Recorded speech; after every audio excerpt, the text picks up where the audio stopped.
Today, we're going to be talking about time on the Daniel and Daniel show. We're going to be talking about work-life balance. We're going to be talking about scheduling, our schedules. Fun stuff. Yeah, how we handle everything like that. And again, if you want more tips, don't forget to subscribe to danielshow.co is our link that will take you right to our channel. Subscribe and follow us on social media. We're super excited about continuing to give you guys these episodes.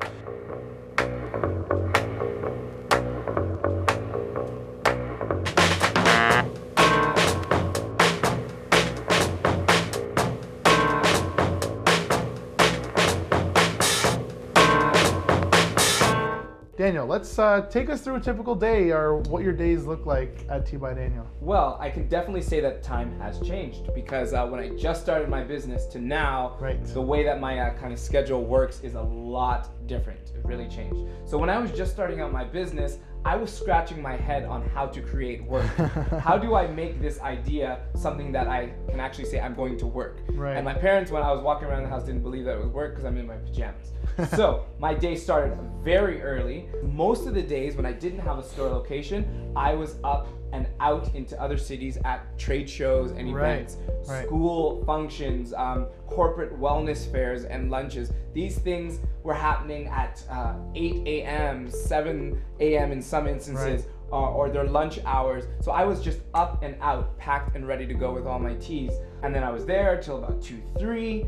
And after that, I'd come home, and then my workday's not finished. It actually just starts because what is work? You know, I just got, you know, some leads, some emails. Now I got to plug them into, you know, newsletters, create some content, and figure out what is going to be my workday tomorrow. So it was a lot of figuring out, and I found myself going to bed most nights at 1, 2 in the morning, just because I'm not sure what I'm doing the next day, you know? So I'm reading books and doing all that, watching videos to get inspired. Now that I actually can kind of say, okay, this is how I dictate my day. I have a place to come to. I wake up still around, you know, 7, 6:45, 7, get some breakfast, come to the shop, see what's going on, kind of do that glance, see what's in the store, what's not in the store, what needs to be in the store, do some work, meet some customers, then I'm out working on the computer, checking the e-commerce site. It's a little bit more chopped up. It's chopped up, and but when you have kind of this home base of having a store, right? It's a lot different. And I think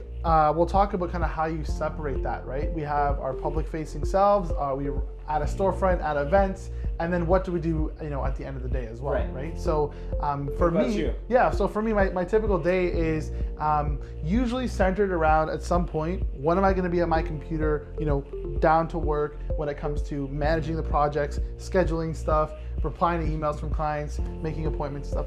But the stuff that I find that kind of, you know, is built around that is really meetings. Meetings can be at our studio location. Exactly. Lots of meetings, whether we're going to places or we're having the clients come to us, which is great, that the benefit of having a physical space. The other thing we're doing is we're planning. So we also plan our own projects, something like this video series, right? This video series still has to fit in your work schedule and in my work schedule, right? It has to be in there somewhere. So a lot of the time is actually spent scheduling, planning, emailing, that type of stuff. But a lot of it is contact with people, right? So finally, towards the end of the day, when either my team members have left or I'm just getting home, that is where I have to boil down and dive into the real work, right? and that includes work that either, like, you know, someone on the team couldn't do that day, or something that I need to do to promote the business. That's when I have to work on that afterwards. And I'm sure you share a similar situation. Similar situation. So, but the funny thing is, and I know to the viewers that are watching, they're asking, you know, when do you shut down?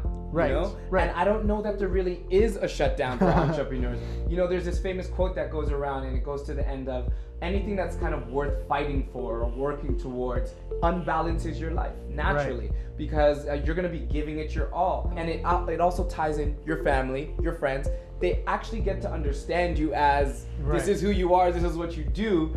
And, you know, friend time for me, or social downtime, is really me sitting, grabbing a tea with somebody, talking about my next big idea, or you know, what's their idea. That's kind of it. Kind of just it's a life. It's integrated, right? Exactly. And a lot of people talk about work-life balance, and people are, giving heck to people who are always working. But realistically, when it's your business, if you're not working, then your business is not going to be growing, or it's not going to continue. Yes, you can have team members, you can have staff doing things, but there's a lot of tasks that we have to do behind the scenes, and that's why we're left on our laptop, super late at night or super early in the morning. The reason we're left doing that is because those are tasks that we aren't delegating yet, or we can't really delegate, right?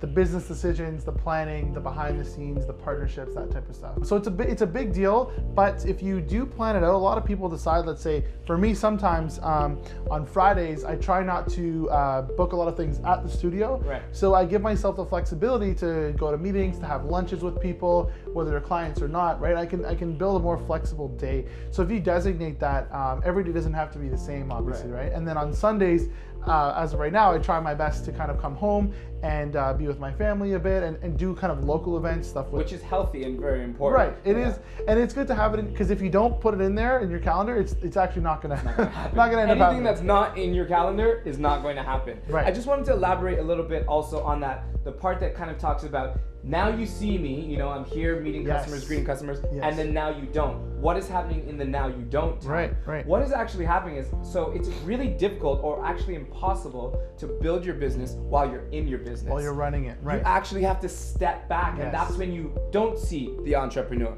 That's when they're not shaking hands with customers, or they're not at the front line serving products or performing. Sure. They're actually tucked away in some corner with a laptop and tons of caffeine around them. Planning on the next move, the next idea, because we have to be thinking a year in advance, 5 years in advance, sometimes even 10 years in advance. Exactly, and if there's challenges in the business, you're not going to be able to address them during the day while things are running, right? It's impossible. Yes. My goodness. So you're operating your business, again, always remember to take some time to think ahead, work on the business, not just in the business, and schedule that time alone, and schedule that time with family and friends when you can. It could be totally integrated into your day. But ultimately, don't aim for this perfect work-life balance. Remember, none of us are working 9 to 5. That's just not how it is. But we love what we do, and so this is our life, right? It is, and there is, now don't lose hope and think, entrepreneurship, it has to consume you. There's a way to run your business without your business running you. You just got to kind of find out how that makes sense to your situation. So hopefully that helps. Yeah. And I think you're on your way to starting a successful business. Thanks, guys. Remember to subscribe to our YouTube channel and follow us on social media. Use the hashtag BizWithDans. We would love to hear what you guys think. Take care, guys. Have a good one. I'm Daniel. And I'm Daniel. We want you guys to join us at danielshow.co for business tips, entrepreneurship advice. We're going to make things simple for you. We're going to break it down. To watch our videos. And don't forget to subscribe. We want you guys to join us.